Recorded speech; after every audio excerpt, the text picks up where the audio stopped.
All right. Hey, welcome to the September 5th edition of the Business of Ag Success Group. We got a great one today, and we got a lot of stuff we're going to cover. We got a couple of special guests. Well, one special guest, his name is Bob Trigelli. Bob was on my uh, Business of Agriculture show. I met him at FarmCon in Kansas City. He keeps up with my Business of Agriculture show, my podcast, and I had him on. He's an ag investor. He's got this business figured out. He keeps up with ag. He's very well educated, got a PhD. He worked in the industry. I think he had some European roots, and then now he lives in San Diego, California, and invests in ag. So a good life. Anyway, we're also got Kurt Knight. Kurt, I promised everybody in my tease yesterday that if you join the Business of Ag Success Group, you wouldn't have a bunch of people from your own company like sitting around judging you. And then Kurt found out that was the case, and he said, "Well, Galen is like now really high up with my company. I'm going to join and snoop on him." So Kurt joined, I think, preemptively just to sort of snoop on Galen, that's now in charge of the global sales for Title Grow over there. Anyway, Kurt's a good dude. Kurt works for Title Grow. Jokingly, they say because they did the field plot over here at my place and field trials. So Kurt's been to my farm a couple of times. He's a sharp dude. That his boss says, "Well, it looks like you're trying to whore in and become Damian's adopted kid." And I'm like, "Well, Kurt's not stupid. We got three farms and a house in Arizona and no heirs. So you know what? We're looking for somebody that maybe could." The thing is, I don't know if he actually wants to wipe my bottom when I get old. We haven't covered that yet. But anyway, Kurt, thanks for being here. Tell everybody what your deal is. Mississippi State master's degree, by the way. He's a bulldog. Yeah. Thanks for the intro. So yeah, I'm a agronomy solutions manager for Title Grow, Mississippi State Bulldog, Masters in Soil Science and Soil Fertility. I'm just interested in the business bag and looking forward to learning more.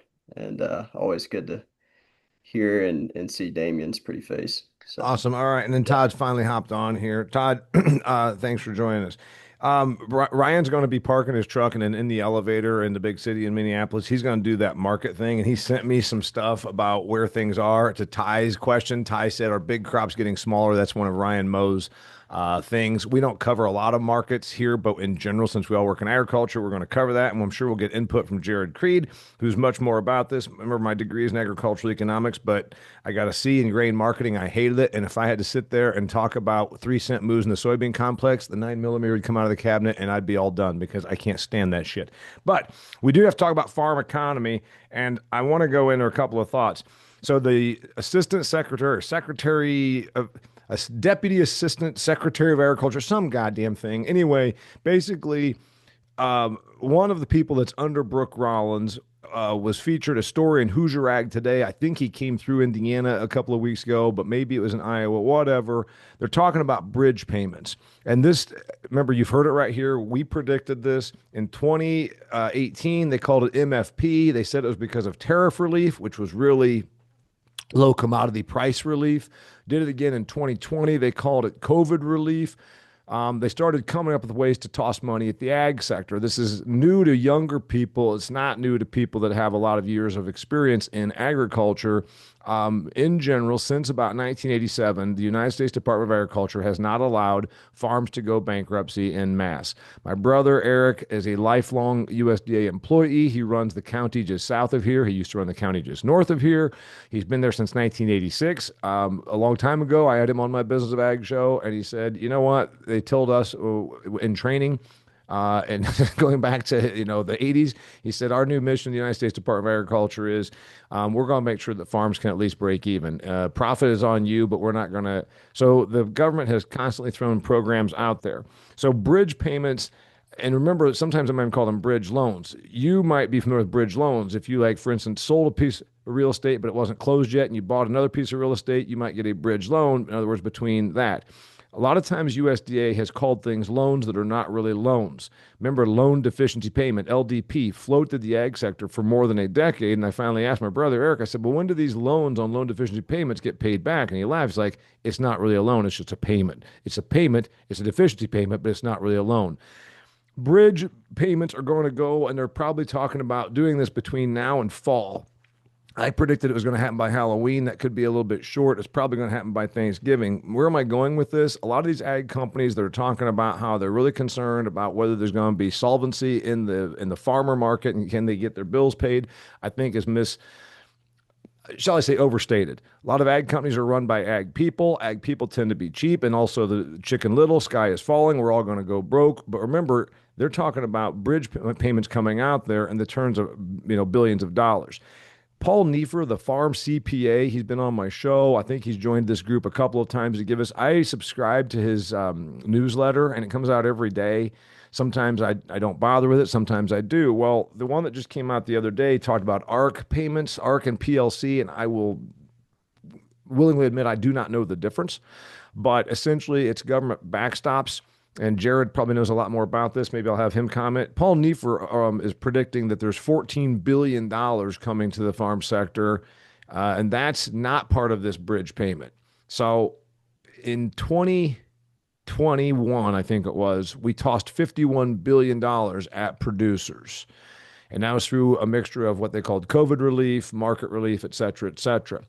We already threw $31 billion out at the third week of March. It was announced at Christmas time, you might remember, as a Christmas gift to ag. They called some of it disaster payments. So $31 billion went out by third week of March.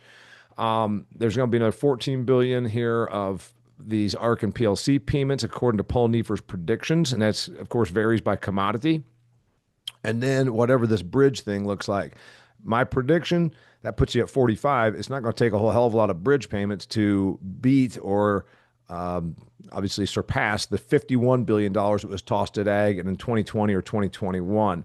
So I guess my thing is nobody wants to, and you're already hearing the farmers say it, we don't really want these payments. We'd prefer open markets. We'd prefer a price.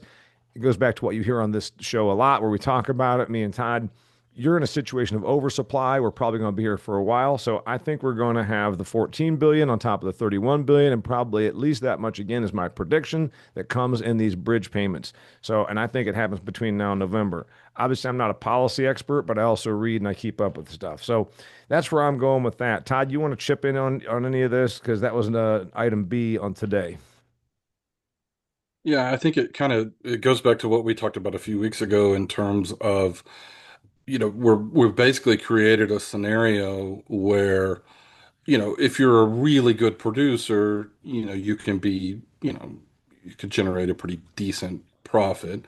I don't think anybody from the tech industry is going to come, look at even what the best of the best are doing and say, wow, that's amazing. I need to, quit building these data centers and start getting into ag. But, you can definitely make a respectable living. But, that you're creating a scenario where it's sort of almost impossible to lose money, at least a significant amount of money. So we say, okay, well, we have this crop insurance program. So if you have some sort of natural disaster, assuming you're in one of these eligible, crops, uh, we pretty much have got your back on the downside there. And then if something else happens, whatever that is, there's a pretty well established mechanism there that we're going to figure out a way to come in and make you whole on that too. And so it goes back to that discussion that we had about it's really the operations side is about breaking even.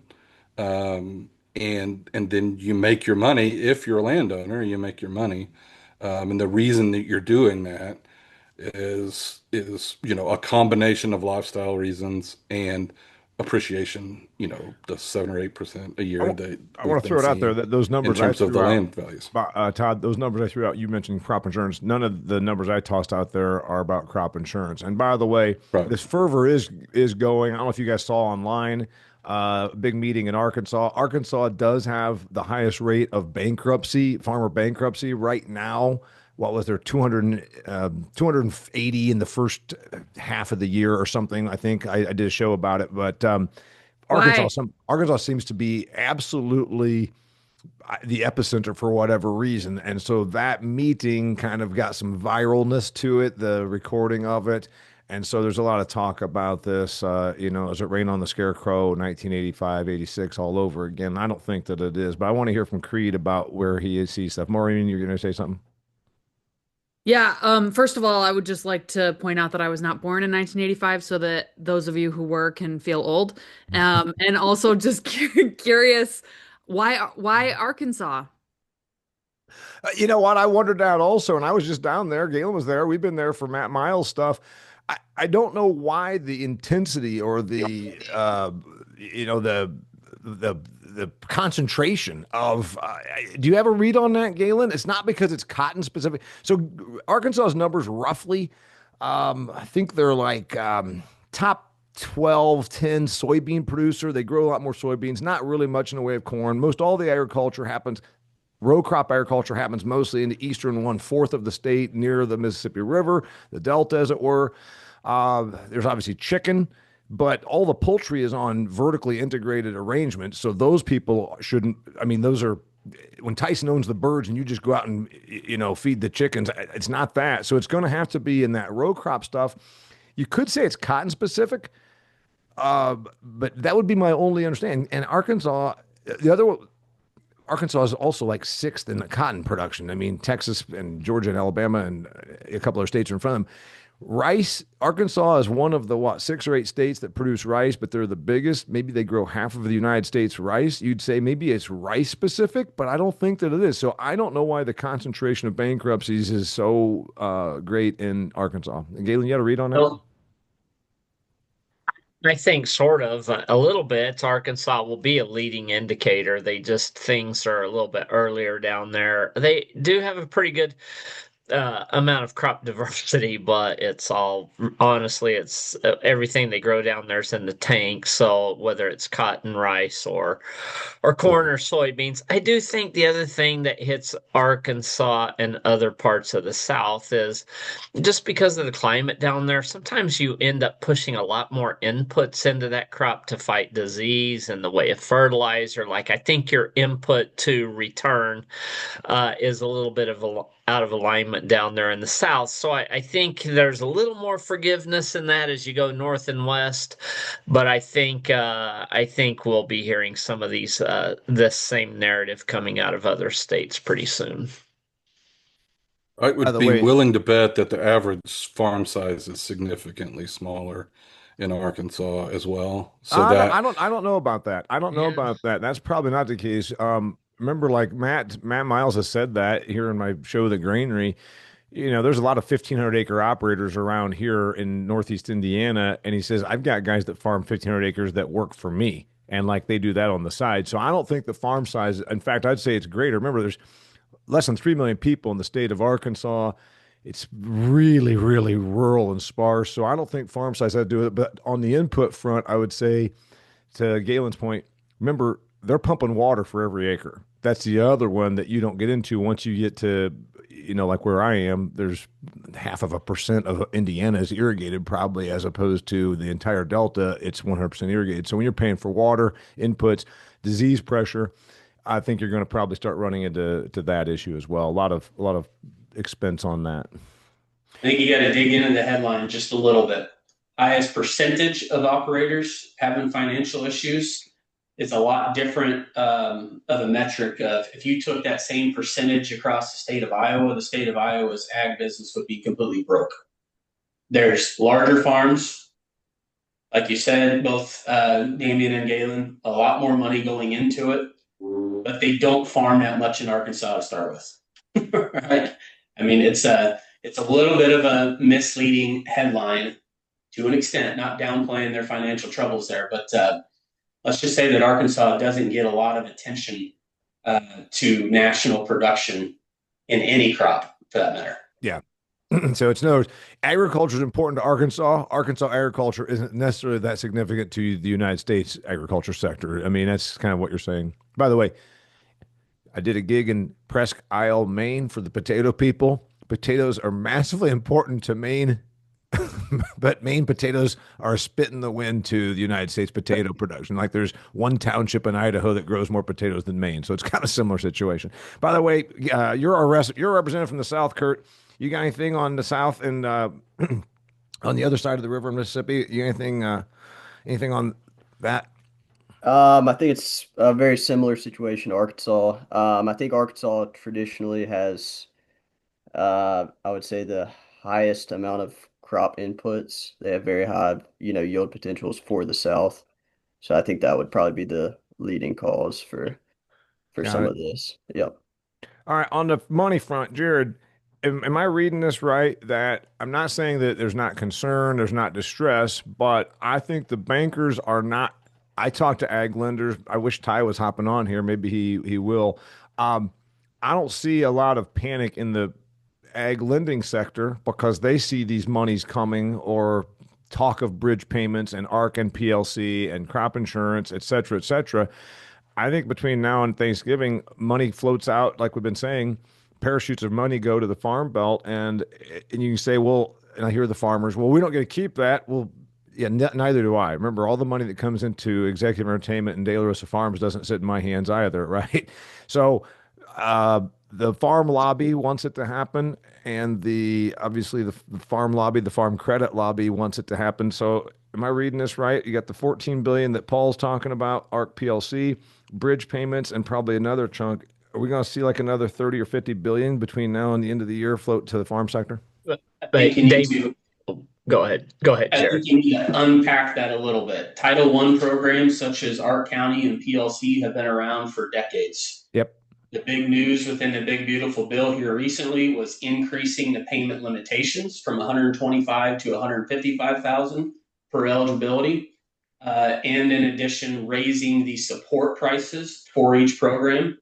And on top of that, for the crop marketing year 25-26, which that marketing year just began at the beginning of this month, they basically said, we don't care what you signed up for this last winter for Art County or PLC, you're going to get the higher of the two. So Title I program's been around forever. And then when you get back into the ad hoc sector, that's different from your supplemental disaster relief program, the SDRP, that as of this Monday, they paid 4.7 billion out of the 16 billion eligible. And applications are slowing down. There's applications that haven't even been returned. Money slowing down, going out, which is giving me the idea that anybody that received money on phase one is probably going to get the other 65% of it by the end of the year. So yes, you could say there's another 10, 11 billion there. They're still going to pay out the balance of the ECAP. That was the one that came out in January, February, give or take $40 for corn, $30 for soybeans and wheat, And and that one, that mix. ECAP, this was the first year of ECAP. ARC and PLC, to your point, have been around for more than a decade. ECAP was the new one, correct? But I forgot to mention one important thing when you think about Art County and PLC. Art County operates on 5-year Olympic averages, both price and yield. What were the last 5 years of price? Naturally, much, much higher than where we're at. Those safety nets then change inside that program. As prices of commodities come down, the safety net is using those prior year's prices. And it's a little bit of an offset. It's not a quote unquote good sign when our county is triggering the amount of money that it is, because it shows how much things have dropped relative to the last 5 years. And this year specifically, with the expectation of pretty good crops across the U.S., our county is a lot less relevant than PLC. So everybody knows, if Damian had 1,000 acres on his farm, 600 acres of that is a corn base. I'm taking my base acres times my PLC yield, call it 170. That doesn't have anything to do with my insurance or my yields. It's just a historical yield. I'm multiplying those two together. That's total PLC bushels. I get a payment on 85% of those, penny for penny below a support price of $4.42. And right now, the government has the marketing year average first estimate for the crop that's in the field today at $3.90. So there's 52 cents a bushel from a PLC side, which is much, much larger than what Art County would ever trigger in the first place, because Art County has a max payout. Right. And so I got that on I'm on the 4 acres, I think, of the entire operation that's allegedly being farmed by me, that I get the higher of whichever two. So anyway, back to the other thing though. You're in a financial advisory position for farmers, and I don't see any way that there's the argument always that specialty crop people have that all USDA programs tend to favor corn, soy, and wheat, and probably a couple other of the bigger commodities. But in general, on the big commodities, I don't see any way that you don't do break even or better this year based on all this. Am I seeing something wrong, Jared?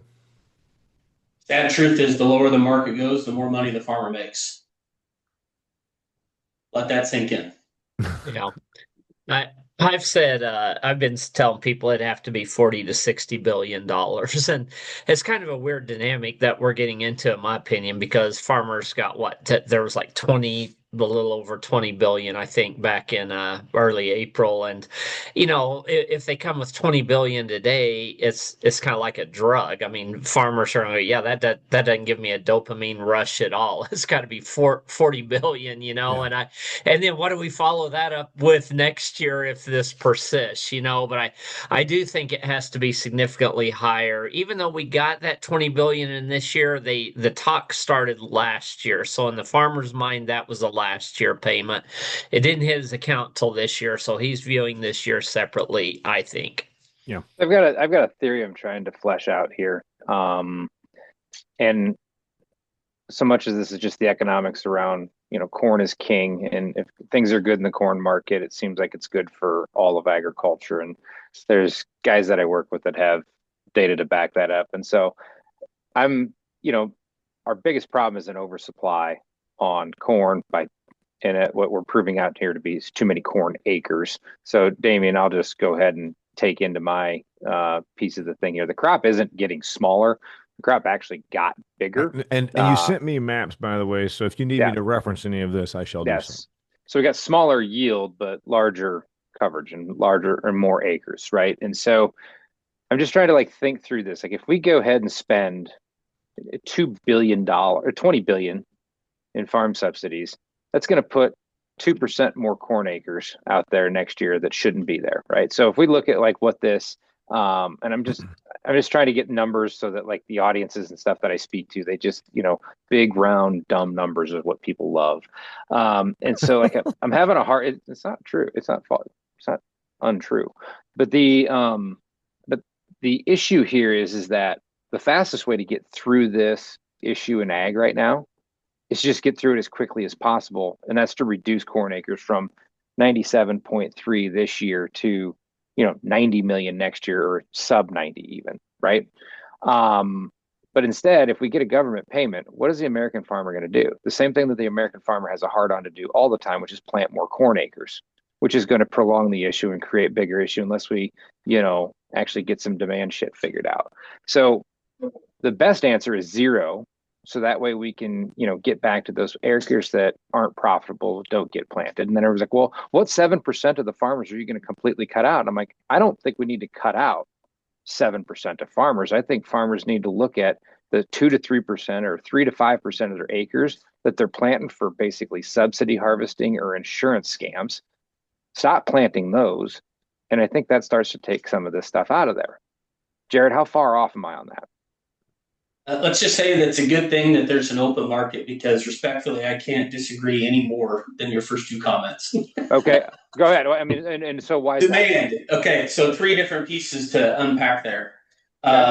Demand. We don't have an oversupply problem in corn. We are finally getting to a point that global demand for corn is doing nothing but go up and up and up. Okay. Even excluding China.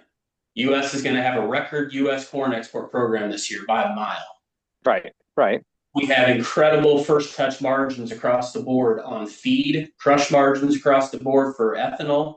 And on top of that, what would our situation look like in prices today if we didn't have 97 million acres with the demand base that we have built? And that demand base stays growing with more supply. Not to dump it down to economics 101, but more supply, more demand. And it takes time for that demand to come around, because we have fought for years of being a reliable supplier, reliable customer to the rest of the world because of some of the trade policies. Now, on the other side of this, to your point of subsidies and such, if there is one thing that is important to the farmer, absent of the ad hoc programs, All these changes to the crop insurance space does nothing but give a better safety net to allow the farmer to plant more stuff. Corn, soybeans, wheat, rice, I don't care what it is. The risk is not what it once was as a percentage base, but the problem again is not the acres, not the price. Our issue today is coming off the inflation world that we seen 2-3 years ago. Input Our price. expense to do it is asinine. And that takes time to come down, and it might not come down. So something has to give in between those two. And the farmer has and will always react to price margins of each. And I think next year we are logically going in a direction of only having 91, 92 million acres of corn in the first place. So that is not necessarily a great thing for corn long term, because again, we see these ebbs and flows in our supply and demand, specifically the supply that we have available to provide to the rest of the world.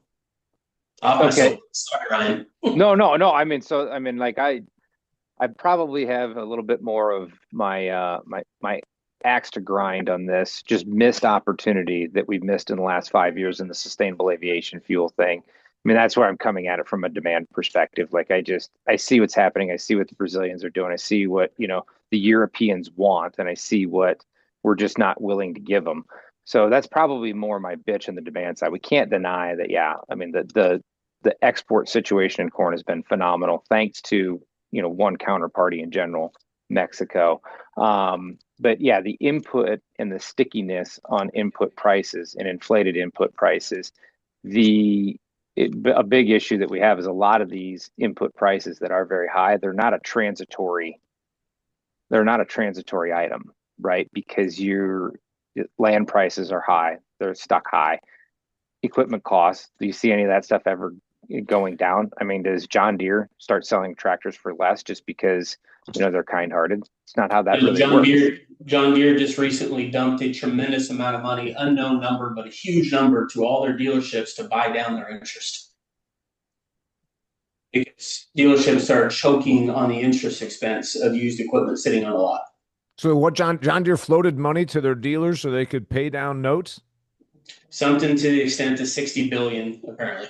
Oh, the company that is known for usually shoving it to their dealers actually did that? For a great example, I just got a new skid loader here a couple months ago. Salesman said, just wait for a couple months to do the paperwork. Okay. And went from a 3-year financing at 4.7% down to a 5-year at 1.9. So they're doing that to keep machinery moving. Correct. They basically, it's like buying points. They basically bought points on their mortgage. They paid ahead to not really accomplish anything. To buy down interest. Yes. Hey, speaking of which, and to Ryan's question, I just interviewed the Demco executive vice president. He's more on the operation side yesterday for my XtremeAg job, and I asked that very question about these huge piece of equipment. Remember, a grain cart is still $150,000 or $150,000 piece of equipment. Not to mention these grain carts now can haul about 3 train cars full of grain. And I talked to him about the steel and the aluminum and the tariffs and the materials, and then also the labor. And I said, so your price increases, you had a price increase in 25 from 24. Yes.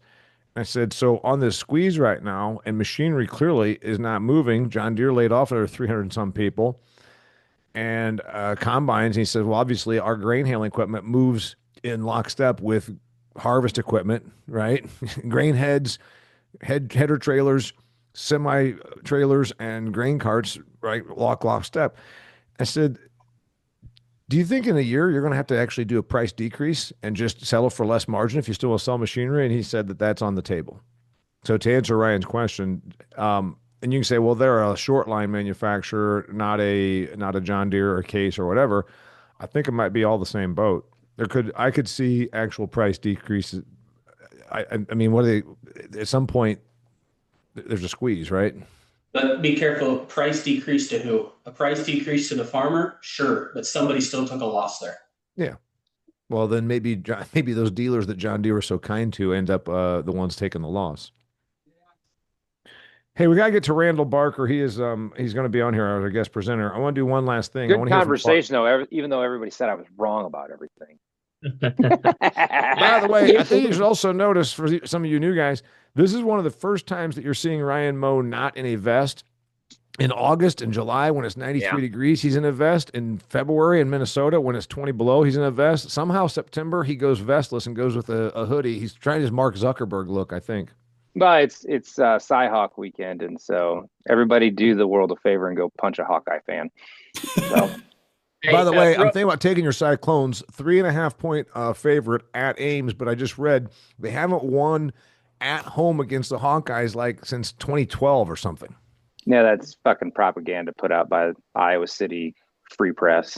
So those liberal Hawkeye fans, those evil Hawkeye fans, all they do is wave at children dying of cancer in the hospital after the first quarter. Those bastards. Oh God, here's your Big Ten network propaganda. Exactly, I'm a big fan of that. Because I have a heart, right, Ryan. Move on to something more important other than Iowa losing this weekend.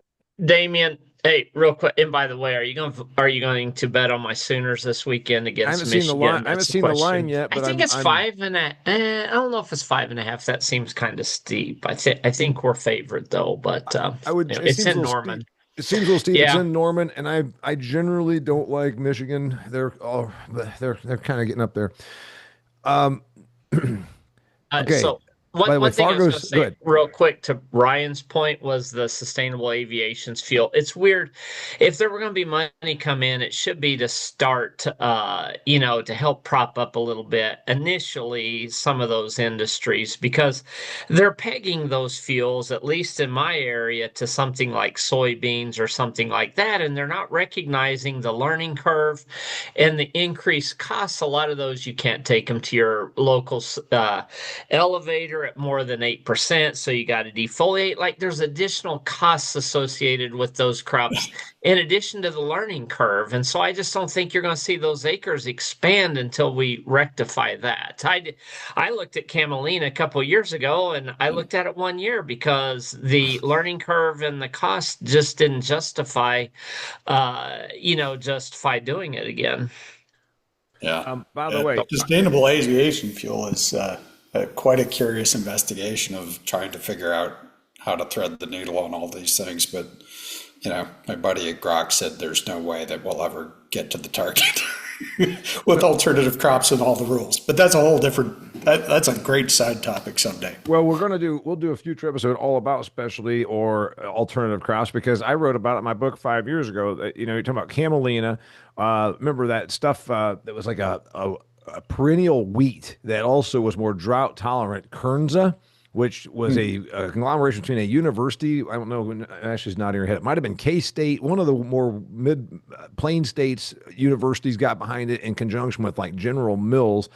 So I started seeing this opportunity for all this. Remember, it would work on a 1 million acres, because then they can just go straight to processing, and it can be the new cereal. You're eating sustainable cereal from General Mills, grown in Kansas, drought tolerant, perennial, less tillage, less herbicide, all that bullshit, not GMO, maybe whatever that story would have been. But remember, you gobble up 1 million acres with Kerns and 1 million acres with camelina and a million more acres of sorghum versus the 6 million that's already planted. And at the end of the day, you've just gobbled up 5 million acres that Ryan wants to not be in corn. It still is not a whole big fucking bunch of acres when the whole. But it's certainly not a lot of oil. Out of 380 million acres, you grab 4 million and an alternative. That's the tough part. And we still have a productive. Instantly, we're going to get to Randall. Before I do, Fargo just said get Tregely brought into this discussion. So we're going to have Tregely hop into discussion per Jim Fargo's request. Bob, hop on here and put on your camera because everyone wants to see you. But also, one of the big arguments, Mr. Fargo, has always been these programs from the United States Department of Agriculture are all about corn, soy, wheat, etc. You have a better feel for the West because you were in Fresno and because you work with all those retailers out there. Are the people that are in the almond fields or the celery patches, are they doing their thing and saying, as usual, USDA is going to the Iowa State Fair and talking about dropping money into the Midwest? What about Florida, Texas, California? Turn your mic on. Your mic's off. Your mic's off. Yeah, Florida's obviously losing their citrus market right now. right? It's just going away to housing.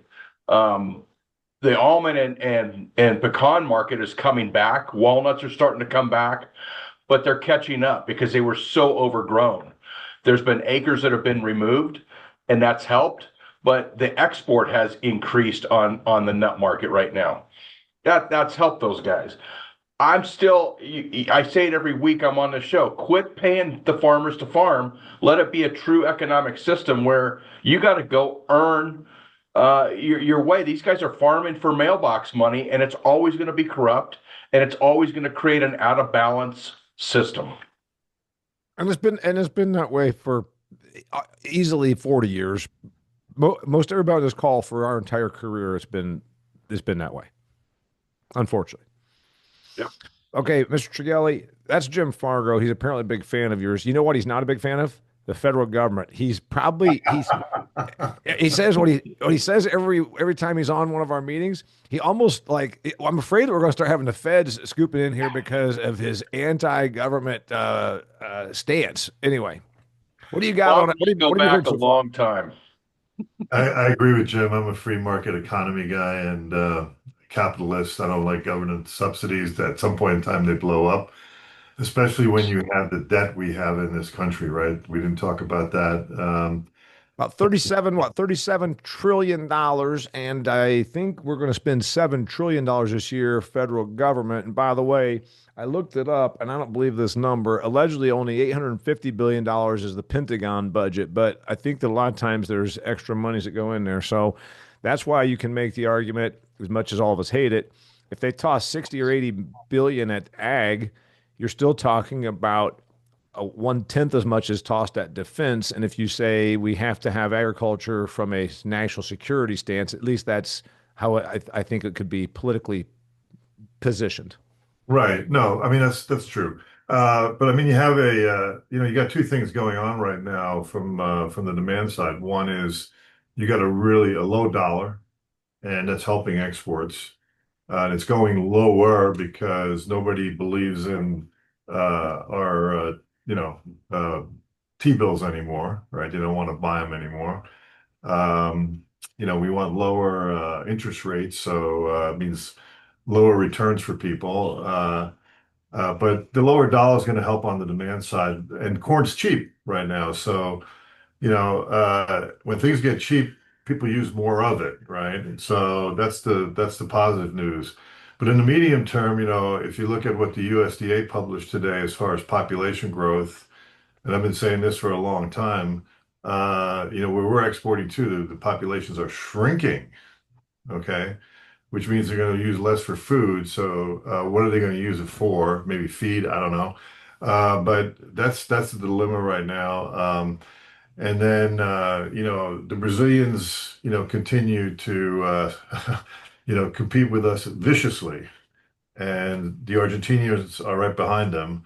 So then Ukraine might come back online. So I don't think my scenario is very cloudy going forward on the demand side.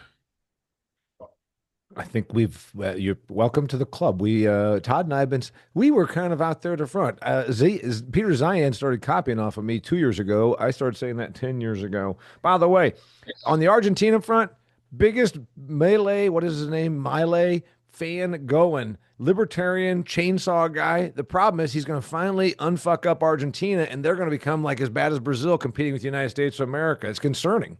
Yeah, there's a flip-flop going on down in South America.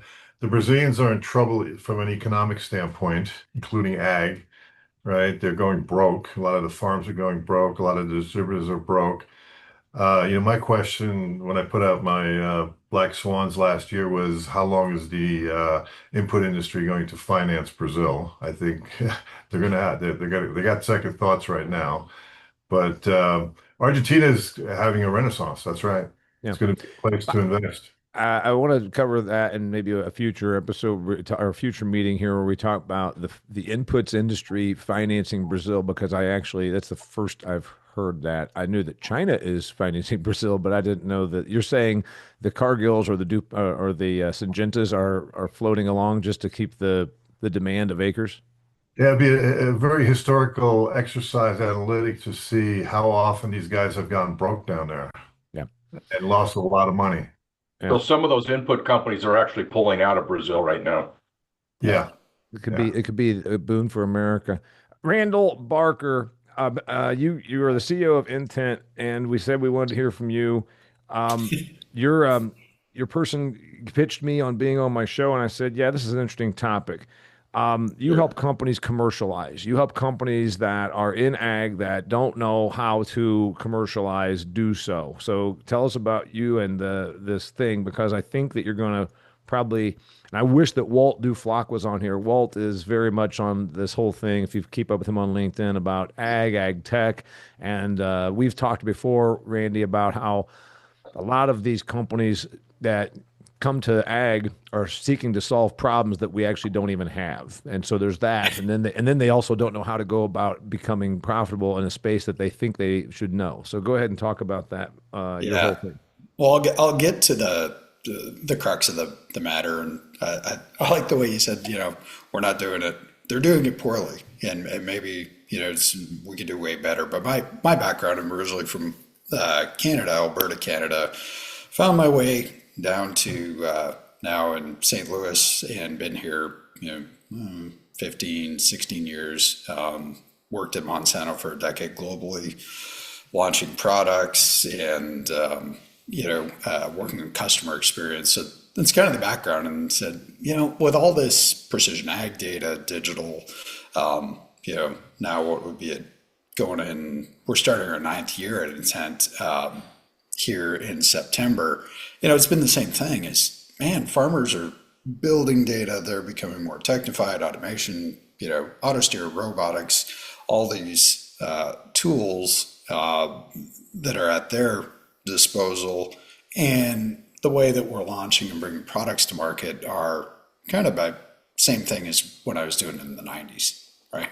I'm like, wow, this is, we do market research, we invent something, we do some market research, we do some trialing, and then farmers get it. And it's actually exacerbated because of some of the products can go through regulatory much faster. So now we have more products because the regulatory burden's down, right? It's not crop protection or GMO or other things. And so you get faster, more, and farmers are in this economic situation that we talked about, whether they get through it, with some of the programs or otherwise. Net profitability is more products isn't making it better. So where we spend our time is, how do we start helping companies update commercialization? So we started with, precision ag and running on-farm trials, because I appreciate small plot trials and lab. They play a role in advancing products, but they really don't give you any indication as to how is it going to work in a broad array of farm systems, right? Farmers farm different. Every piece of land's different, and they farm it different, and every farmer farms different. So that has been consistent. So we've built software, one of them is called Envision, that helps really characterize farmer systems. Tidal Grow is an example of a customer partner of ours that, we're using precision ag data at scale to understand effective product. And then we have another piece of our business where we're modeling, right? So, we talked about camelina. Where's camelina going to fit? Well, you can model that down to the field level, sub-field level.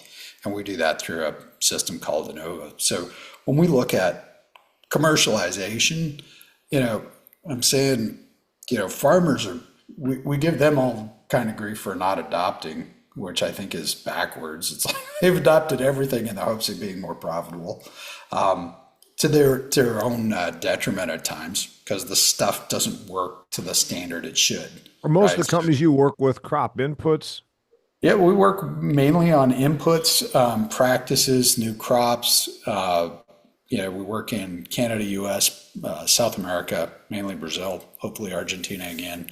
And we're really about that last mile and trying to get commercialization much more engaged with the farmer earlier on with the product, right? We're testing on farm, we're understanding how it works in various farm systems geographically, and piping that into a projection, right? we're using real farms and go, okay, then how would it work on a whole bunch of other farms so the companies can actually say, yeah, we've worked on farms. We know that it works in this system, but maybe not this system. And the way I see it is kind of like the corn, how many acres of corn should we have to meet the demand is how many products should actually be going to farm. And, I say it pretty simply is not every new product is a 90 million acre corn product, but that's how we're commercializing it. It's not working, right? We're seeing a lot of dead bodies on the side of the road. Mr. Barker, I want to interject there. As you know, Ryan has a lot of opinions in addition to his Iowa State Cyclones opinions. But we had this discussion, and between him, me, and Todd, I think a few months ago on this, we see these companies, and I get pitched that they want to be on my show, and we've got this new startup, whatever. But then Ryan brought up this thing that the problem is maybe this belongs on about 500,000 acres, or maybe this belongs on about 5,000 farms. And then the problem is the entrepreneur that starts this has a really good idea, understands the technology, can even sell it. Then it becomes this public thing, and they start talking about scalable. Is it scalable? And so they go into this room where they decide the only way we're going to do this is it has to be on 10 million acres or 50 million. And so Beyond Meat is a failure if you thought that every American was going to switch over from eating burger to that crap. It's not an abject failure if you say hadn't had the Bill Gates money and the Leonardo DiCaprio and every other marketing ploy they pulled and thought it was going to replace hamburgers. But if you said, hey, there's about 500,000 people that will eat this crap. If you look at it from that standpoint, so I think the problem and Ryan hop in here, but everything has to be scalable, and they think it's going to take over and every consumer. Remember, the electric companies. I can't remember what product it was that we were talking about. It was a snack food company that somebody sold for like $30 million, and we're like, this little family business. What the hell's wrong with selling a $30 million company? Like everybody's like, well, it's got to be, and that's where the Beyond Meat guy got all screwed around. Is somebody told him it was a $300 billion company, right? So everything's got to be a unicorn. Yeah, right. So I mean, that's the thing is like most of the like really rich people that right? Haven't most of them sold like kind of a company or done something that you probably never really even heard of, right? Yeah, they didn't not everybody invented Kraft macaroni and cheese. Well, I don't know, Randy. I've never come into your office and sat down and talked to you. If I did, the first thing I'd notice is that you seem to have a fetish for horses, which would make me question your judgment. But aside from that, mine too. There's a problem. Aside from the horse problem, I would ask you. I would say, where does this product go? And I would hope that you'd be honest, because there seems to be this thing. 2,000 biological companies have come into this space since the year 2021. And I'm sure that they've all been sold a bill of goods that, oh my God, you're going to replace whatever. So I would hope that there's some level of this will fit on about this many acres. This will fit in about this. Here's your market potential. Yep. Yeah, and I think you're spot on, and that's where we try to use precision tools, advanced modeling, right? Without saying the AI words, like no, we use current tools to do predictable placement, and you score every field in the U.S. We can do that based on the soils, the weather, the testing, and you go, it's a score, right? Just say it's a 0 to 10, and it's a market size. And it's really hard to change it because of the way that it's done. Everyone thinks, they're Bayer or Syngenta, and you go, yeah, they have a big budget. They invent one thing, takes 10 years, and they can put the pedal to the metal. They have infrastructure, retail, all those things, and they can spend, tens of millions on a launch. Not a big deal. VC or investors, the Bob world, you go, that you can't play that game all the time. Maybe you have that invention, but we'd be way better served if you go, well, these biologicals may work on a targeted number of acres better, and you should target those, right? At the top, the 8s, 9s, and 10s on your index are where you should be. And that might be 5 million acres. Why don't you work there? And they probably also, our combined in systems approach, not only with other biological practices, reductions, but even equipment, placement. Is it in furrow? Are we drip? How do we manage our nitrogen, right? Everyone wants to reduce nitrogen simply. And it's just anyone that's worked in agronomy, and that was my background starting in retail, that it's not easy, right? It's not cookie cutter on how to manage nitrogen, particularly when you look at weather and environmental and practice, right? And what your yield target is. Aside from that, it's simple. We got any questions for Randy? I got a question, but I don't want to hop in. I don't want to hog the whole thing. Anybody question for Mr. Barker? By the way, I Ashley think works in there's Ashley works in ag retail, and Mr. Fargo, I don't know if you know him, runs a trade group. Or what do you call your thing, Fargo? It's not a trade, a buying group and an organization for ag retailers. So I don't know if you guys do you know any of these people besides any? Do you know any of these people, Mr. Barker? I know Bob. I've known Bob for a while because we worked in the industry together, and know of Galen, but I hadn't met him, so that's good. But I'm getting to know people. Yeah. All right, Thurman, you got anything? Because I'm gonna start asking questions. I think there's a lesson here. I had a conversation the other day with a guy, and he asked me why we had focused so much on China, and I told him it wasn't really necessarily that we intended to focus on China, but I mean, we're in the pig business, and half the pigs in the world are in China. So, I mean, the fact that you end up there shouldn't be a huge surprise. But I think there's actually a deeper answer to that question, and that is, a lot of people, a lot of investors would look at that and say, well, that gives you an opportunity to scale because, you've got, so many farms, so many potential clients. I looked at that and said, that gives me an opportunity to very easily ignore all these goobers that I don't want to work with, right? And so, I looked at that and said, look, it's a huge market, and that allows me to say no to all these people that I am going to be unlikely to be able to have a long-term impact with. And so I can be very, very choosy about who I do business with.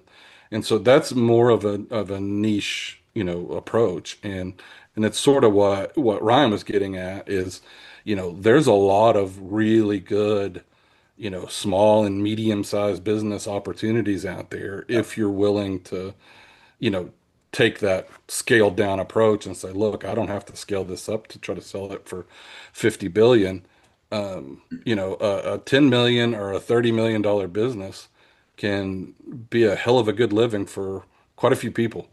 Yeah. And so, if you scale that down and you think, here's a market where the market, potential market is huge, but I can really focus on the customers or the clients that I can really add the most value to, Yeah. there's a tremendous amount of potential in those types of opportunities, and they get overlooked by almost everybody. Mr. Barker, tell us, give us somebody in the last year you've worked with and what you did. Okay, so you do trials and results and data. That's great, wonderful. Talk about what happens after that. How do they become the commercialization? How do we move through the so think about it as a life cycle. So you get on the farm, you do the trials, you get the precision ag data, you get, hey, what is the range of yield outcomes? Well, it's sometimes 0 to many. But where we then go with them is with our customers is, okay, well, what are we going to do with that? That's when we get into the taking that data and using our years of trials, public weather, soils data, and we start to formulate based on, fundamental agronomy. Which fields does it fit in? And we can go get it down to field, subfield level and take it to a farm, right? Farm could be 100 fields or 20 fields of corn. It doesn't fit on every field of corn. And taking that to them is flipping. So when we say changing commercialization is we're changing companies how they go to market because they go, well, I'm not going to sell to every field on every farm. It's like, no, I think like Seed, think like Shopify or Amazon, right? You got to be specific. And we now have the capability to do that. But what we find is that the commercial organizations that we work with, multinationals, to smaller startups to mid-size, it's changing how commercialization from as I learned it was done, right? Oh, we invent something, we go do market research, and then we're going to sell it to all of them. And farmers are becoming more critical and decisive on going, if a retailer can give me a precision script for a field, why isn't there a prescription for my product, right? I'm going to use this new product. You should be telling me which 5 of my 20 fields it's best on. All right, so give us an example of an actual company that you've worked with in the last year, and then where it is today. Yeah. Are they going direct to they going direct to the farm? Are they going through, then all of a sudden there's a skepticism. Nutrien Yeah. doesn't want anybody. I mean, ask Fargo here. Nutrien, Helena, Wilbur-Ellis, and who's the other? Simplot are going to say, we don't even want your shit. We don't need it. You know what? We send our consulting agronomist out, which means a salesperson with an iPad, and we sell them the same exact stuff as we did 7 years ago. I'm not being mean. I'm just talking about where the reality is. Yeah, so companies that we worked with, we work with, continue to work with Mosaic Bioscience, we work with Tile Grow, and I think there is this systematic method, right? You're going to go testing, you're going to educate, you're going to analyze and give it your best analytical placement theory. But you can go direct. We've had customers who've chosen with some products to go direct to farm, farmer dealers to retail, and it helps in any of those scenarios to actually know, get it down to your retail. Here's your market. Here's your market area of all the fields, and the farmers. Start ranking these fields based on agronomy and quantitative data as to what the size of your market is. So we do that with companies like Tidal Grow. We've done it with Mosaic Bioscience. We've helped BSF in some fungicide launches. So we've had lots of customers work through it. But what I'm finding most tension now is it just data, or are you giving guidance on the rollout? Strategy? Yeah. Yep. I think we are bound and increasingly more in the strategic deployment because the data is different than what I would say traditional. So, we started, it's like, hey, data, the service, the system. And now it's like, strategically, how are you going to apply this data to get to this? Maybe, as Todd was saying, get niche, get specific. Because if you're not going to target and win, right? It's old marketing. Targeting can now be down at the field level, right? So start there, build up, and don't waste any shots. Because if you're going to get something on a farm and you don't know whether it's 50% going to win or lose, you are ruining your business before you start it. You're killing. So right now in this ag environment, are we going to see a bunch of losers in the next couple of years because we're in year 2 of a downturn and all the money was tossed at these new companies? And it might be they already didn't have somebody like you, and they already kind of thought they were going to shotgun the approach versus actually target it. And so then the investor money starts saying, wait a minute. I think, farmers we also have a great farmer network of 2,500 growers that work with us reliably. So we have that relationship direct with them to run trials. So they're always giving us feedback. It's very clear that VC money is tightened, drying up. You can't miss, right? You don't have the opportunity because farmers aren't going to take on risk, right? They're going, hey, if I'm choosing stuff in my crop budget, I'm choosing stuff that I know that I'm going to win with, right? Nitrogen's been pretty reliable crop response if I get the weather, right? They understand it very well. They pick their hybrids or varieties. If you hybrids on corn, they know that pretty darn well.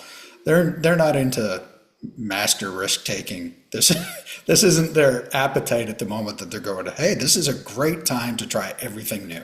All right, so it's a tougher time. I think this is time to be rolling out a new product based on the marketplace. So does the company that works with you then is that part of the thing where you say, listen, we have a better track record in 9 years. You better come to us because there's going to probably be a lot of debris along the road in the next 6 to 12 months of the companies that were all over the place a few years ago. I have a feeling they're going to dry up. Am I right? Well, there's friction on the ones that do have something that they need to get it delivered. Right. So, there are products that are working that deserve to make it to farm, but the friction of the ones that are dead on the roadside are friction to the actual successful products. They're risk, right? And, that's where it's cutting through and trying to find, take a different position instead of saying, we're just going to hit all the farms, all right, all 97 million acres of corn. You know, um, if you have a rational conversation about why which fields, which retails it's going to work, you're changing the game. But there's a lot of there's a lot of headwinds right? Between the farm, the money, and Mr. Barker, I'm gonna adjacent ask you the last question. I'm gonna turn it over to the rest of the crowd. Uh, I've never seen any product that came out of the gate that didn't try and claim that they had research to prove that it worked. So I'm not being mean, but and Ashley's nodding her head. She's been in this game. She farms and she works in retail. None of these companies that don't use you come in there and say, "Hey, you know what? We don't have any idea if this shit works, but you should throw it." So I mean, there's always the claims. Yeah, I would think that credibility becomes kind of an. I would assume that's your thing. You're selling credibility versus possible claim. yep. I think you nailed it. I mean, claims are easy, execution and follow through. So as I thought, and customer experience piece of my work is, so much of the industry is focused on getting the sale, and then who the hell cares what happens after it, right? And then you go, well, did anyone ask the actual farmer that used the new stuff? Did it meet any of the claim standards? Right. Anybody got anything for Randy? I think there's something really. Let Fargo go. From a retail standpoint, we may already have stuff on the shelf. And for somebody to come in and make a claim and ask us to pull something off the shelf to put their product up, it sure as hell better work, right? Yep. Because we've already proven out that what we have is working. But the claims they're making, I mean, if I see one more side-by-side slide, I'll just tell you right up front, yours is better than the other guy. Let's don't show them to me again. Yeah. Right. But the noise in this space, and these companies come into the US marketplace, they got one sales rep for the entire country. Yeah. Or two. One covers the East, one covers the West. They all want in California. And they're making claims that are not sustainable. And they've got to prove out their theory. A Nutrien, their most profitable segment of their business, Damian, is from their specialty marketplace. That's what drives the cash in Nutrien. It's not their agronomy. And if they find one of these things that work, they just go buy it up. Yeah. They just buy the company and they've got the technology, and then they do what they do. Which is what the companies that come to Randy Barker want. We're going to get on enough acres and prove that it works and get bought by Nutrien and then take off. Is that right? It's a theory. I don't. I think the velocity and number of that is declining just because of what Jim's laying out. It's like the meeting the claims and the standards and the science is expensive, so you got to get net efficient at it, right? If you're getting more products because of regulatory is cheaper and you can have one rep, we're seeing more stuff, more claims, and there's more failures, right? When it was slow and regulatory conventional chemistry, you could go really slow and had to, right? And it was all by bigger companies, boring science, but good science. And now we got this velocity claims stuff that is absolutely slaughtering, the utility and adoption. I think the important point here is the type of products that we're replacing the conventional traditional products with are almost by definition across all sectors less predictable. Yep. Not less effective, but let me give you an example, and then you guys can come up like nobody says, "Hey, I used Roundup and it didn't kill my weeds," right? Um, antibiotic growth promotants on the livestock side, they work every time. It's super predictable. We know that we're going to get a response in every freaking herd, no matter what. Yeah.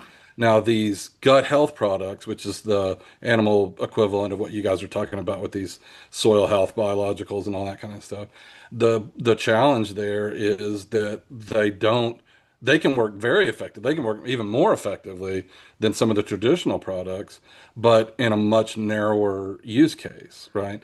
And in a lot of cases, I think the soil health folks are further along than the animal folks are in terms of being able to develop, assays and ways to better predict whether that product is going to be effective in this specific farm in this specific context. But that's the Hey, future, right? So, I mean, if you've got a product, that is very effective, that is acceptable, from an environmental perspective, from a consumer perspective, whatever, and you can have predictable performance, then you've got a huge opportunity there. There's all kinds of stuff you can do. You can go out and say, look, we know this is going to work. We'll give it away free. And then when it works, you pay us the value, something along those lines. But when you're talking about something that's very effective 20% of the time when you try it and you don't have any way to predict who those 20% are going to be, then you got a real problem, right? You got to try to extract all that value out of 20% and then give away that other 80% of your product.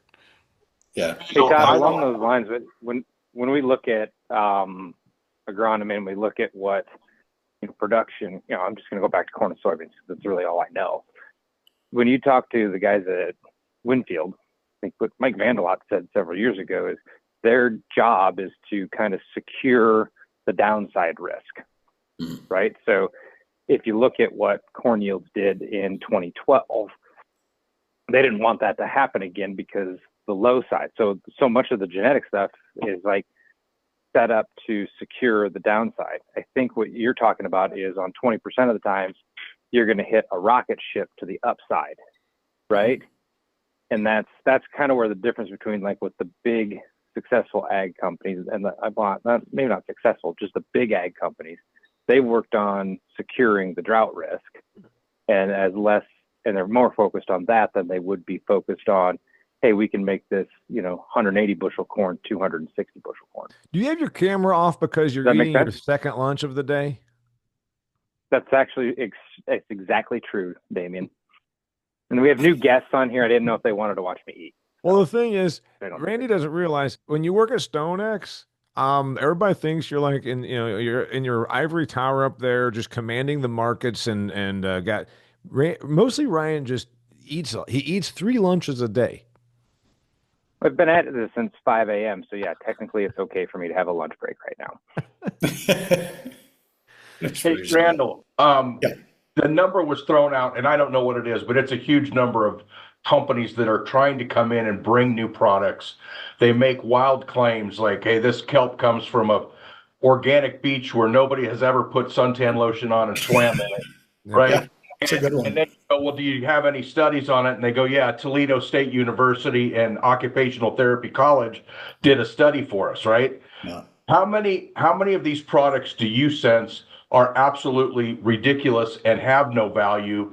What percentage do you think have a place in the market? Yeah, I'm just going to start at 50%. Okay. That are wash. Okay.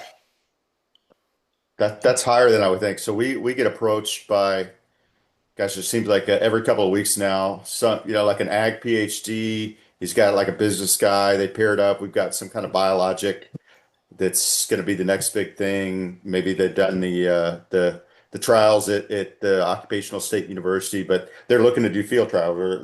They're trying to build feed trials, and it's a challenge. And the biggest challenge is trying to stay in business over the course of the couple of years that it takes them to get adequate data to prove out their claims. And that it's not really one growing season. And I think people are onto something on the call, like find your target right away so you don't waste a lot of time and money on broad-based field trials. That seems to be happening quite a bit. Yeah, there's a lot in there. I think how the early studies would do, there's a lot of customers we send back. You go, you need to do small plot, you should do lab, because you don't even know what your indication is, right? It's a claim, you're going to be able to do this, and you're going, you don't even know what the site of action, mode of action, what do you even think it's doing in crop physiology? So, small plot isn't even your play there. So there's like a logic to it. And the other part is, the reason I put it at 50 is it doesn't mean that that's not there, but if they didn't do the first step about let's find out how it works or some system or indication of a response besides makes plants bigger, that's not that interesting. Lots of things make plants. Gibberellin makes plants bigger. Right? So I want to throw it out there. Obviously, Chris Raleigh is one of my sponsors. This wonderful hat right here, Harvest. my Harvest Returns hat. He sponsors the Business of Agriculture show. And I think it's really important, Randy, because you don't know me. These other people in here do. I am an absolute whore. I mean, I have no problem whoring out wearing this hat. I might just, wear it to my football gambling group tonight and just, I might pick up. Anyway, joking aside, he's got investors, and obviously, then companies that come to him in the ag space need money. The thing is, Mr. Raleigh, these companies are coming to you now. They're probably getting a big awakening because 2 years ago it was like a cash machine. If you said the word sustainable, biological, agriculture, and maybe said something about the future, it was like a cash machine because money was literally. And I'm not the investor on this call. Bob is, and you are. You can't fault them. Hell, they didn't have to have that good of a dossier. They had a deck with some shiny stuff. To Fargo's point, a picture of some side by sides, our product, their product, probably the same picture from 7 companies that used it, and they just pulled it off of Google. And the thing is, the money flowed, and it seems to me it's not dried up, but it's got to be a trickle from the flow that it was. Am I right about that? Oh yeah, and I would say on this biologic, biostimulant, wannabe biostimulant space, that market, it's like indoor vertical farming of 4 years ago. I think that's where we are in the cycle, and I could be wrong about that, but that's kind of what it feels like. You mean, remember, you haven't been on one of our calls, Mr. Raleigh, until the last week, 2 weeks ago. Remember, we were told for several years because of the investor and the promotion that they had, everybody was going to eat organic lettuce that was raised in an old warehouse south of Cleveland, and vertical agriculture and indoor controlled environment agriculture was going to make it so that Yuma and the Salinas Valley didn't even exist anymore. That was almost the story for like multiple years, and the money flowed to that space. Yeah. So what Jim described, everybody I think was nodding their head when he was going through that, from the producer's perspective or from the retail perspective or whatever. And he was absolutely right, nailed it. But there's the flip side of that story is also super frustrating. If you are a company, especially a smaller company that has a product, that has a place, I mean, it is just a nightmare because you got to have data to get in the door, and then you got to have data to back up the data that got you in the door to get you a field trial, and then you got to have the field. I mean, you're giving away tons and tons of products, spending shit tons of money trying to get proof of concept that a farmer will believe. Todd, I You appreciate can't just go out and spend a bunch of money to do a series of trials at K-State and then go out and everybody's just going to buy it. They all want, well, I want to make sure that it works on my farm, in drought years, when, all these factors, I mean, it's By just, the way, Todd, it seems almost impossible. I want to point out something. First off, that where we are now with Randall doing what he does, remember that we've been in this business long enough to know that a bunch of these companies said we have university research, and then it started getting to where, well, yeah, you paid for that too. So I mean, some of the stuff that we even have has become very suspect. That's the first thing I would like to point out. The second thing, you tossing all this praise on Jim Fargo, screw him. He disrespected my degree in occupational therapy from Toledo State. I just want to point that out. You don't know that I have a degree from Toledo State in occupational therapy, Mr. Fargo. Toledo's not a state, buddy. Isn't But it the we'll mud watch hen? for those trial results carefully. Anybody got anything? Ashley, you're the one that works in ag retail. You got anything for these people? Nothing that hasn't been said. Yeah, there's just so many products out there making so many claims. And yeah, I work in ag retail, but I always think producer first because that's what I do too. I actively farm, and you got to come at me with more specifics. And other than we have all this research, it's great, it's all this, just I don't know. It would be great if there was,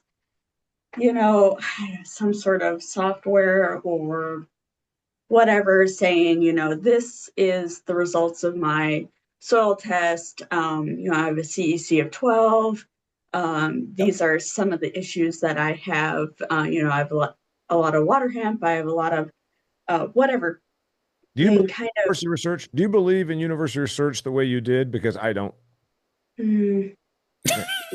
Yeah. Well, I'm being serious. I mean, it was a yeah, big thing, and I mean, I went to a land grant school. right. Was taught to believe all that crap, and now I look at it, and it's like I think that it's paid to get It's the bought and result that paid the for. company wanted. Yep, Yeah, yep. well, and it's just harder. I mean, everybody knows, anybody that's done research knows that the bigger response that you expect, Hmm. the easier it is to do that research, right? So, like, I need a much smaller sample size if I'm expecting a huge response. And like getting back to what I said before, I mean, as a general rule, the products that we're trying to develop now have a more modest response and a less broad response. And that fundamentally makes the research harder, more expensive, all that kind of stuff. Yeah, well, And we're and not on the funding discovering that side, it's not the new penicillin. It's not like this right. thing that's all of a sudden, my God, this thing it changed everything. Yeah, now that we're talking about incremental moves, right? Yeah, Yeah. and that just fundamentally makes that research more challenging and more expensive at a time where, funding for, Yeah. especially in the, recently funding for that research is becoming increasingly challenging. So, And that's I what mean, it's just like I see the thing and I mean, I feel for everybody on every side of it because it looks like a really intractable situation that doesn't have a clear answer. yeah, it's got to be, if it, like we think about it, definitely an efficiency, or at least that's where my head's at, of like, leveraging limited data, small plot data. But to your point, you can't afford to get that and get to farm. So like when we have early stage companies, we're like, have you thought about what's your minimally viable company? What are you actually trying to do? Should you be in a licensed partnership? What data do you need to get to there? Right? Not everyone is going to be through channel, get to farm. You're like, getting to farm and getting 5 million acres, that's going to cost some serious money. And your probably data building and commercialization needs to be efficient as heck if you only have $10 million, right? So and that's a good scenario in current situation. So the question is, how do should you be building to license? And there's a lot of that advisory you go, because they're all environmentally sensitive. They're probably part of a bigger system that is going to be very difficult to analyze, right? So that you can get it to Ashley down to an agronomic real farm level. I mean, I wouldn't say it's solved, but that's where we're putting all our energy, is like, how do you make that as data efficient as possible and guess a lot better, right? Like, make each investment, lab, small plotter, university, field farm trial, precision trial, build it in an ecosystem to analyze, right, and model and guess way better. Just don't broad brush. None of it's going to work like glyphosate. Right? It's easy to see a defoliant work. It worked or it did not, right? This stuff's way more subtle. We have a group of retailers, and some of them, I would say more than half of my retailers, have very high level research agronomy people and farm ground that they document their research. The other half are like most retailers or farmers. They try it, they drive by at 55 and say, yeah, it looks greener to me. Yeah. We bring those people together once a year, and we invite between 10 and 15 of these tech companies to come in and share their data. We go then run the trials and do the work, and then we share that internally. Hey, this worked, this didn't work. Here's what I've seen. But that's 10 or 15 a year. Like you said, there's 2,000. There's probably 400 that contact me in a 12-month period. Right. Literally Strips the several number a of day. trials you're reviewing, right? Yeah. And then Yeah, out of those 10 or 15, we may have one that actually has some merit, and we actually try to implement and go with it. But and then we review that throughout the year, how things are going. It's a challenge. It's a noisy environment that is very, very cluttered. yeah, And we, there's we some need stuff. more. I mean, the solution is more communication, right? And we're actually seeing less because we have more and more proprietary data, and less of that is public. And then the other thing is, I mean, I still see a ton of really shitty research that's getting done, poorly designed, a really unclear, research question, a hypothesis that doesn't Yeah. even make sense, and then that doesn't even address some of the execution on the statistical side, where I mean, Right. I see all this field research all the time, Yeah. even from big companies, and I'm like you never had it. This was never going to be meaningful results. No matter what the results were, this was never going to be meaningful. It was not properly designed, and we've got to get better. We've got to get better at sharing that information. We got to get better at making sure that we're not doing shitty research.